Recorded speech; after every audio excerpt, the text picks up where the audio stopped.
Pizza de la brigade de Phoenix Cuisine Pratique. Bonjour et bienvenue. Et bien comme promis, la voilà, cette pizza qui est donc le fruit d'un travail collectif. C'est-à-dire que les membres du groupe ont tous donné des idées pour réaliser cette recette qui sera notre pizza, notre recette. Voilà, donc je rappelle que le groupe est né de notre collaboration avec l'association Phoenix, voilà, qui donc travaille pour l'inclusion des personnes en situation de handicap et qui propose plein d'activités. N'hésitez pas d'ailleurs à visiter leur site ou la page Facebook. Voilà, ça vous donnera une petite idée de tout ce qu'il est possible de faire. Ensuite, eh bien, nous devons remercier chaleureusement l'enseigne Colruyt et sa succursale donc, de Bagé-Dommartin qui nous ont offert les produits pour réaliser cette recette. Donc un très très grand merci à eux. Voilà, et puis particulièrement au gérant du magasin, voilà, pour sa gentillesse. Voilà, en tout cas, c'est vraiment très gentil de leur part. Voilà, donc on va démarrer. Alors, je vous explique.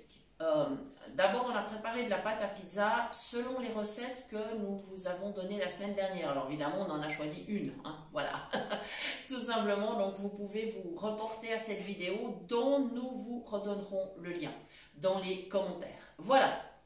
Ensuite, on a mis au fond de cette pâte donc de la crème fraîche. Alors nous, on prépare une pizza pour 2 personnes, plat principal, 4 personnes si c'est une entrée. On a mis 2 grandes cuillères de crème fraîche qui ont été étalées avec le fond de la cuillère, comme ça, sur la pâte. Voilà, j'ai mis un tout petit peu de sel par-dessus, pour que ça ne soit pas fade, mais on n'a pas exagéré. On avait préparé à l'avance le poulet. Alors, nous avons une escalope de poulet, parce que là, ça va suffire pour cette plaque, coupée finement. Et ensuite, on a coupé tout aussi finement un oignon. On a mis de la sauce barbecue et moi j'ai ajouté un tout petit peu de vin blanc, mais ça c'est facultatif, ça c'est vraiment ma propre initiative. Du poivre pour laisser mariner. Donc ça a mariné à peu près 1 heure, comme ça, tranquillement, pendant qu'on préparait les autres ingrédients, la pâte entre autres, etc. Et au dernier moment maintenant, je viens de rajouter le sel. Je ne l'ai pas fait avant. Parce que si je l'avais fait, eh bien mon poulet aurait perdu toute son eau et probablement aussi une grande partie de sa saveur. Donc maintenant, je peux mélanger au dernier moment donc cette farce qui va être marinée et qui s'ajoutera donc sur notre pizza. Élément très important bien sûr de la pizza, la tomate. Alors, j'ai de belles tomates grappes. Elles sont vraiment super. Donc, ce que je vais faire maintenant, je vais couper en tranches. Je vais quand même commencer par partager ma tomate en 2. Et je vais enlever le cœur parce que ça, c'est juste pas super bon. Alors, ça, j'enlève. Voilà, juste le cœur. Il n'y a pas beaucoup à enlever. Mais voilà, au moins, c'est fait. Je crois que j'ai de la place pour poser là. Oui, ça va. Ça va fonctionner. Voilà. Donc maintenant, je vais couper chaque moitié en petites tranches, comme ça que je vais répartir sur ma pâte qui est déjà donc agrémentée de crème fraîche. Voilà. Je précise que la sauce barbecue est une sauce de la marque Belle France.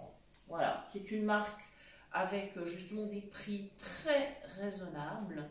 Et donc, cette marque est présente dans les enseignes Colruyt. Nous, on aime bien se servir de ces produits-là. Ils sont vraiment de qualité. Voilà. Alors, je ne vous dis pas, en mettant les tomates, je me mets un petit peu de crème dans les mains, mais c'est pas grave. Voilà, on en a vu d'autres. Hein. On en a vu d'autres. Donc, je continue à couper mes tranches et je continue à garnir. Puis, ma foi, si mes mains sont un petit peu... voilà. Si elles ont un petit peu de crème, c'est pas bien grave. On va y aller, quoi. Voilà, ce que je vais faire, je vais garder une main sur la pâte et l'autre qui rajoute les petites tranches. Déjà, je gagne du temps. Voilà, on trouve les astuces au fur et à mesure, hein, c'est pratique. Voilà, je continue à découper. Hop, voilà. Alors la tomate, bien sûr que Si on n'a pas de la tomate fraîche, on peut mettre de la tomate concassée en conserve. Après, voilà. Ou alors, certaines pizzas sont décorées uniquement, par exemple, avec du concentré de tomate. Moi, je trouve un peu dommage, mais après, chacun fait ce qu'il veut. Il n'y a pas de souci. Voilà. Et hop, je continue à mettre mes tranches. Jean-No, tu surveilles quand même ce que je fais. Si ça ne va pas, tu cries. Très bien, non? Voilà. Il ne faut pas crier. Ah, il ne veut pas crier. Bon, bah ça. Là. Ok. Allez, on passe à la tomate suivante. Et puis, on va refaire exactement la même chose. Voilà. Donc, je continue tranquillement. Voilà. Est-ce que tu veux faire une petite pause? Peut-être que la vidéo ne soit pas trop longue, s'il te plaît. Ok. Voilà. Alors maintenant, je vais m'attaquer à la farce que je vais répartir par-dessus. Donc voilà, j'ai bien mélangé. Enfin, c'est pas directement une farce, mais presque en fait. Voilà. Donc maintenant, ce que je vais faire avec ma fourchette, je prends un petit peu, je vais jusqu'à ma plaque et hop, et je vais répartir par-dessus tranquillement. Voilà. Je crois que je vais même, vous savez quoi, je vais même le faire avec les doigts parce que ça va me faciliter la vie. Voilà, et moi j'essaie de faire tout ce qui me facilite la vie. Voilà, comme je cuisine avec des mains propres, je pense qu'il n'y aura pas de problème. Voilà. Alors la quantité de poulet, après, c'est selon comme vous avez envie. Hein. Donc là, une escalope suffit pour cette pizza. Maintenant, si vous avez une table où il y a beaucoup de monde, vous allez évidemment augmenter les proportions, hein, ça c'est sûr. Voilà. Et puis si vous n'avez pas envie de mettre du poulet, vous pouvez mettre de la dinde ou autre chose. Hein. C'est pas, encore une fois, voilà. Après, vous adaptez comme vous voulez. Ce serait sympa d'ailleurs dans les commentaires si vous nous indiquez ce que vous avez fait pour votre pizza. Comme ça, bah. Et puis de nous dire si la nôtre, elle vous plaît en fait. Et voilà, si ce travail collectif, finalement, vous a inspiré. Voilà. Allez, mais ça va magnifiquement bien. Ah, oui, c'est parfait. Ça va pas mal, hein? C'est très bien. Bon. Ouais. Ah, s'il dit que c'est très bien, alors c'est que c'est très bien. Parce qu'il est exigeant, attention. Je me fais remonter les bretelles si je fais pas comme il faut. Il n'a pas l'air comme ça, hein, mais faut pas croire, faut pas croire. Voilà, allez, je taquine. Voilà, comme d'habitude, hein, de toutes les façons. Voilà. Alors, si vous préparez un supplément de pizza, par exemple, si vous faites une grande plaque en augmentant les proportions de ce fait, sachez que la pizza, une fois refroidie et découpée, elle se conserve au congélateur. Vous pouvez vraiment emballer des portions et de ce fait, ben voilà, vous en aurez pour une prochaine fois. Si vous êtes pressé, pas le temps de faire à manger, eh bien vous pourrez simplement décongeler votre pizza.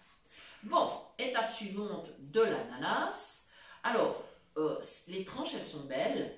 J'ai donc envie de mettre directement des tranches. Vous allez dire que je suis peut-être un peu fainéante. Moi, peut-être. Alors, là, voilà. Donc, je vais recommencer pareil. Je vais garder mes repères. Voilà, je vais en mettre suffisamment, hein, parce que moi, j'adore ça. Et en plus, il y en a bien assez. Et voilà. Donc, hop là. Alors là, c'est de l'ananas en conserve. Évidemment, vous pouvez mettre du frais, hein, c'est pas un problème. Peut-être sur la pizza, c'est pas nécessaire absolument. Mais encore une fois, faites se rouler. Hein. Voilà.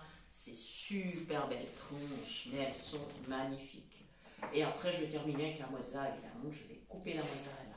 Alors, à la belle saison, si vous avez par exemple de l'origan frais, eh ben, n'hésitez pas, hein, parce que c'est super bon. Voilà, je crois que c'est pas mal, hein, mes tranches. C'est parfait. Voilà. Oui, génial. Maintenant, j'attrape la mozzarella. Où es-tu? Voilà. Et coucou, la voilà. Maintenant, c'est reparti. Je fais les tranches. Et je mets sur la pizza. Donc la pizza, on peut la cuire à four assez chaud, on peut aller jusqu'à 220, mais alors attention, ça va assez vite, parce que bon, par exemple dans les restaurants, quand on vous fait des pizzas au feu de bois, c'est encore beaucoup plus chaud et la cuisson est hyper rapide.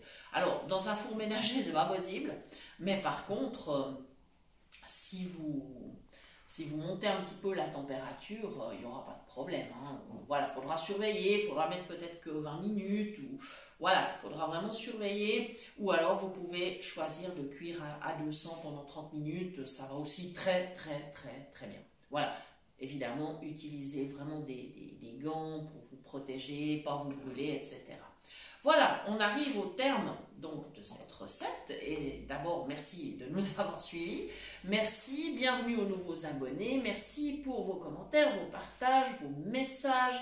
Ça nous fait toujours plaisir.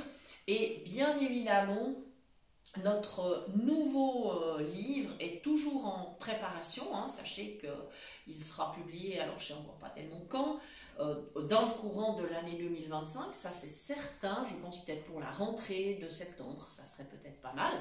Voilà, et comme ça, on vous proposera plein de recettes. Et ça, c'est aussi un travail collectif avec la brigade de Phoenix Cuisine Pratique. N'hésitez pas à rejoindre le groupe sur WhatsApp. Voilà les amis, merci de nous avoir suivis et à bientôt pour de nouvelles idées cuisine.